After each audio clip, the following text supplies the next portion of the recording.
Hello，大家好，Charlie Force 嘅嘛做數吧咧，今天嘅片定嘅就8 4ရောက်လာပြီ8 4မှာ5bàiတင်ရမယ်ဆို B23အကြောင်းပထမတစ်လုံးက B ကကျတော့အင်္ဂလိပ်စာမှာပါကုန်เนาะသူ့ရဲ့အတန်ရင်ကပါကုန်ပါဒါပေမဲ့တရုတ်စာမှာတော့သူ့ကိုပလို့ပြောင်းပြီးမှတ်ပေးပါเนาะတရုတ်စာမှာတော့သူ့ကိုတွေ့ရင်ပနော် okay P ကိုတွေ့တယ် P ကိုတွေ့တယ် P ကကျတော့ဖတို့တော့တူတူပဲနောက်တစ်ခုက M ကိုတွေ့တယ်သူ့ရဲ့အတန်မြေမြစ်ကမနောက်တစ်ခုတော့ကဒီအတန်နောက်ဆုံးတစ်လုံးက F နော် F ကတော့သိတဲ့အတိုင်းပဲသူ့ကိုအင်္ဂလိပ်စာအတိုင်းပဲနှခမ်းကိုသွားနဲ့အပေါ်သွားနဲ့ကြိုက်ပြီးတော့ထွက်ရတာ F နော်ဒီမှာလည်းအဲ့လိုပဲဖောက်ထုတ်ကို F တန်နဲ့ထွက်ပေးရတယ်နော်ဖာတယ်သူက B ကိုတွေ့ရင်ပလို့မှတ်ပါ P ကိုတွေ့ရင်ဖ M ကိုတွေ့ရင်မ F ကိုတွေ့ရင်ဖ Okay သူတို့ရဲ့ပြီးတန်ဘလို့ပေါ်လာလဲကြည့်ကြည့်အောင်ပကို အော်နဲ့ပေါင်းမယ်ဘလို့တန်ထွက်မလဲပေါ်နော်ပအောပေါ်ပအောပေါ်အဲ့တော့သူ့ရဲ့ပြီးတန်ကပေါ်အဲ့လိုမျိုးဖြစ်လာတယ်နောက်တစ်ခုကကျတော့ဖကိုအော်နဲ့ပေါင်းမယ်ပေါ်ဖအောပေါ်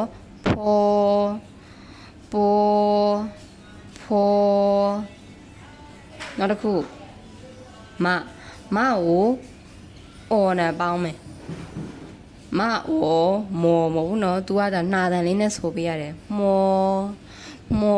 အဲ့လိုဆိုရပါတယ်အဲ့တော့ရှိကပေါ်ဖော်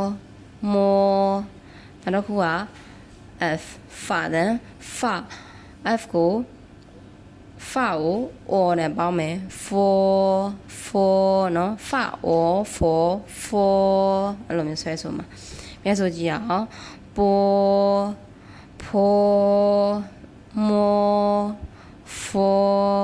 ဒါတော့ဘီးတန်ဖြစ်လာတဲ့ပုံစံကိုပြန်ပြီးရှင်းပြတာတကယ်တမ်းပေါ်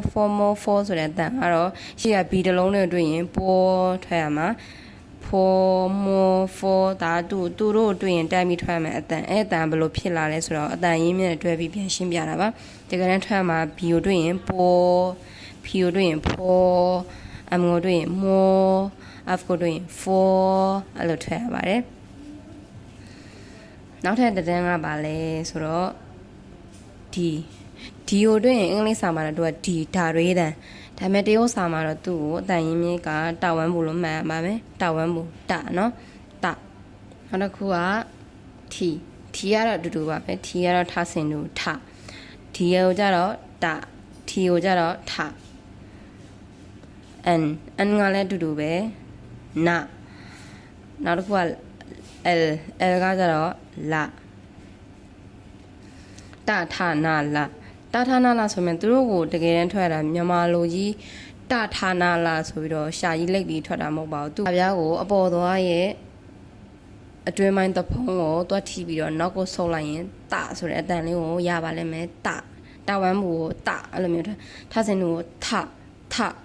အရှာတန်လေးပါရပါတော့နလအဲ့လိုမျိုးတထနာလသူတို့အတန်ဘီးတန်ဘလို့ပေါ်လာမလဲကြည့်ကြည့်အောင်အဲ့တော့တကို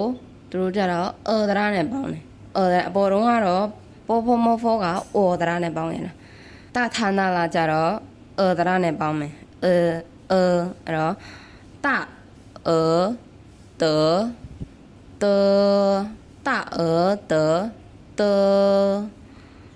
နောက်တစ်ခုကထအော်ထ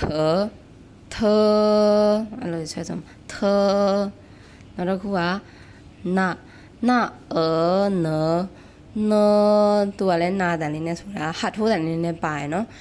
နတထနော်နောက်တစ်ခုကလာကိုတရနဲ့ပေါင်းမယ်လမဟုတ်ဘူးနော်သူကဟတ်ထိုးတန်လေးပါတယ်သူကအဲ့လိုမျိုးသွားမှာတထဒါတော့တရနဲ့ပေါင်းထားတဲ့အတန်အဲ့တော့ဆိုအဲ့ဒီအတန်တွေကသူတို့ရဲ့မူရင်းပြီးတန်နေနော်ဒါကြတော့အတန်ရင်းမြစ်သူကြတော့မူရင်းပြီးတန်နေတထလို့ဆိုအဲ့တော့ D ကိုတွေ့ရင်T ကိုတွေ့ရင်ထ n ကိုတွေ့ရင် n l ကိုတွေ့ရင် l အဲ့လိုမျိုးဆိုပါမယ်ဒါတော့သူတို့ရဲ့အတန်ဖြစ်ပေါ်လာတဲ့ပုံစံကိုပြတာပါအဲ့တော့နှစ်တန်းပြီးသွားပြီနော်နှစ်တန်းပြီးသွားပြီ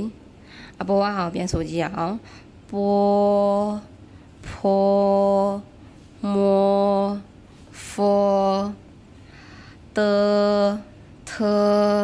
နလဒီဗီဒီယိုလေးမှာတော့ဒီနှစ်တန်းကိုပဲအရင်ပြောမှာပေါ့နော်နောက်ဗီဒီယိုလေးတွေမှာဆက်ပြီးတော့